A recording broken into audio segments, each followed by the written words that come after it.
வணக்கம் நண்பர்களே, நான் உங்கள் வாஸ்து என் பரமசிவம். இன்னைக்கு வாஸ்து தகவலாக நம்ம எதை பற்றி பார்க்க போகிறோம்னு பார்த்தீங்கன்னா, படி அமைப்பு எங்கு கொடுக்கலாம்.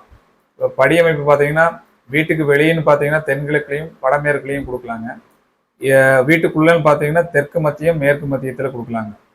இப்போ இங்கே பார்த்தீங்கன்னா வீட்டுக்குள்ளே கொடுக்குற மாடிப்படி பார்த்தீங்கன்னா தெற்கு மத்தியத்தில் கொடுக்கும்போது லெஃப்ட் சைடு ஏறுற மாதிரி இருக்கணுங்க.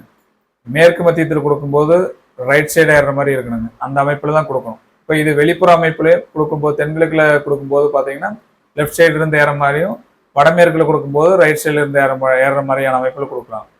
இப்போ இது இந்த உள்பாடிப்படி நம்ம அந்த படி ரூம் போடுறது அதெல்லாம் எந்த ஒரு தவறும் வராதுங்க.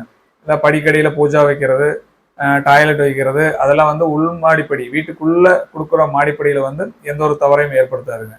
அதுவே வீட்டுக்கு வெளியே கொடுக்குற தென்கிழக்குல வடமேற்குல கொடுக்கக்கூடிய படி அமைப்புல கீழே வந்து படிக்கடியில ரூம் போட்டு அதில் டாய்லெட் கழிப்பறை வைக்கிறது, அந்த மாதிரியான அமைப்பு ரூம் அமைப்புல கொடுக்கும்போது அது தென்கிழக்கு வளர்ந்த அமைப்புலையோ ஒரு வடமேற்கு வளர்ந்த அமைப்புலையோ அது வந்து பெண்களை அதிகமாக பாதிப்பை ஏற்படுத்துதுங்க. அப்போ அந்த மாதிரி கட்டமைப்பை நம்ம தவிர்க்கிறது நல்லது.